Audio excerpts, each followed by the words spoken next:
안녕하십니까 여러분, 강명도TV 자유조선을 시작하겠습니다. 오늘은 단독 보도로 긴급 뉴스를 전해드리도록 하겠습니다. 최근에 북한의 무산, 회룡, 해산, 강계를 비롯한 이 국경연선 지역에 곤고의 광풍이 불고 있다고 합니다. 최근 이 국경지역의 소식통에 의하면 김정일, 김일성 초상화를 고멸한다는 명분 밑에 비사회주의 그룹파들이 들이닥쳐서 무작위로 온 집안을 가택 수색하다시피 하고 있다는 것입니다. 그것도 모든 주민들의 집을 수색하는 것이 아니라 좀 부유하거나 아니면 중국과 연계가 있는 듯한 집들만 골라서 하고 있다는 것입니다. 왜 그럴까요? 소식통에 의하면 북한에서는 지금 2월 16일 김정일 생일 80도를 맞으면서 대축제 분위기로 몰아가고 있는데 지금 자금이 바닥이 났다고 합니다. 이 자금 때문에 그런지는 모르지만 이 국경연선에 있는 부유한 집들, 또 이 중국과 연계되어 있던 집들, 뭐 탈북민들이 있는 집도 마찬가지죠. 이런 집들만 골라서 위생검열을 한다는 명분하에 가택수색을 하고 있다고 합니다. 제가 알고 있던 중국과 연계를 해서 중국에서 보내주는 돈을 받아서 북한 사람들에게, 북한 친척들에게 돈을 전달해주는 그런 역할을 했던 사람의 집도 수색을 당하긴 마찬가지였습니다. 여기서 한두 푼 모아서 그나마 중국에 있는 사람을 통해서 북한에 있는 가족들에게 굶지 말라고, 입에 풀칠이라도 하라고 조금씩 보내주는 돈, 그 돈이 모두 털렸다고 하는 것입니다. 위생검열을 온 줄 알았는데 위생검열이 아니라 바로 가택수색을 했고, 그리고 그 돈을 깊숙이 숨어 놓았던 돈도 검열을 내러 한 사람들의 눈초리는 피하지 못한 것 같습니다. 그래서 그 돈을 북한 다른 제3자에게 전해줘야 되는데 전해주기 전에 들이닥쳤기 때문에 상당히 많은 자금, 약 한 800만 원 정도가 되는데 이 4만 위안을 모두 빼앗겼다고 합니다. 또 북한은 모든 집에 김일성, 김정일 초상화를 걸어놓고 있습니다. 이 김정일, 김일성 초상화에 먼지가 있는 듯이 검열을 한 것처럼 하고 위생검열을 한 것처럼 가장하지만 실제로는 그것이 아니라는 것입니다. 바로 비사회주의 그룹파가 들이닥쳐서 곳곳을 수색을 하고 있는 돈을 모두 압수해 간다는 것입니다. 위안화뿐만 아니라 북한 돈도 은행에 맡기지 않고 많은 북한 돈을 가지고 있는 그 돈을 모두 일단 압수하고 그 출처에 대해서 조사를 한다는 것입니다. 그 돈을 압수하기 위한 명분이라는 것입니다.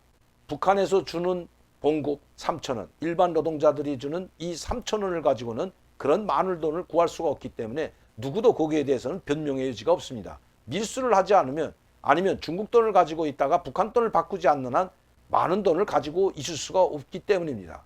그러면 왜 이런 시점에, 지금 이 시점에 와서 북한에서는 또다시 이 국경연선 지역에서도 그나마 생활이 어느 정도 괜찮다고 하는 기반을 가지고 있는 그런 집들만 불의의 위생검열을 명분으로 습격하고 모든 돈을 수색해서 압수해 갈까요? 2월 16일 김정일 생일 80돛을 대축제의장으로 분위기로 만들어야 되는데 그 축제의장에 동원되는 인민군 병사들, 열병식에 참여하는 일부 인민군 병사들이나 또 그 행사에 참여하는 각 지방에서 뽑혀 올라온 많은 사람들이 요간에 많은 뽑혀온 그 대표자들의 먹고 사는 문제를 지금 해결해 줄 수가 없기 때문이라는 것이 북한에서 온 소식입니다. 다시 말씀드리면 국경연선 지역을 비롯한 이런 생활 기반 있는 사람들의 집을 불의의 위생검열 명분으로 가택수색을 하는 것은 바로 2월 16일과 연관이 되어 있다는 것입니다. 빼앗아 돈을 압수할 뿐만 아니라 그 사람들을 모두 일단은 검거하고 있다는 것입니다. 지금 검거의 광풍이 불고 있다고, 지금 북한 국경 압록강 두만강 국경연선에서는 2월 16일 맞아 검거의 광풍이 불고 있다고 지금 불안의 공포에 떨고 있다는 것입니다.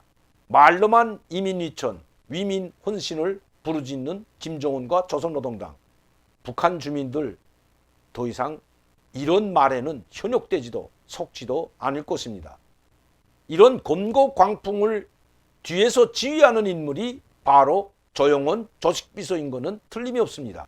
김정은과 한몸처로 움직이는 조영원, 김여정보다 이미 조영원이 북한에서는 가장 김정은 다음에 파워를 가진 사람으로 이미 둔갑인 지 오래입니다. 김정은과 똑같이 S600형 벤츠를 타는 사람은 오직 조영원 뿐이기 때문입니다. 김정은이 사라지면 함께 사라지는 조용원. 최고인민회의 14기 6차 회의 때도 조용원은 최고인민회의 대의원이지만 참석하지 않았습니다.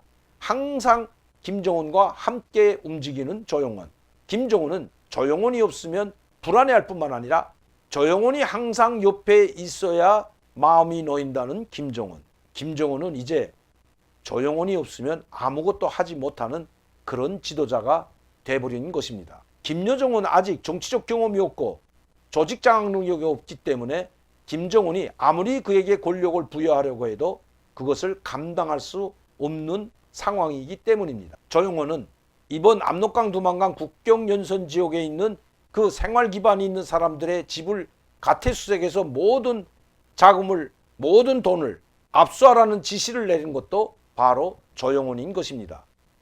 그러나 결코 조용원은 오래가지 못합니다. 장담하건대 조용원은 길어야 2년 이상 더 가지 못한다는 것이 북한에서 온 소식입니다. 오늘도 강명도TV 자유조선을 시청해 주신 시청자 팬 여러분들께 진심으로 감사를 드립니다. 저는 토요일과 주일에는 여러분들과 약속한 대로 생방송으로 진행하도록 하겠습니다. 그리고 토요일과 주일은 주간 북한 동향과 그리고 한 주간 있었던 국제 국내외 소식을 모두 전해드리는 방송을 하도록 하겠습니다. 저는 내일 이 시간에 다시 뵙도록 하겠습니다. 감사합니다.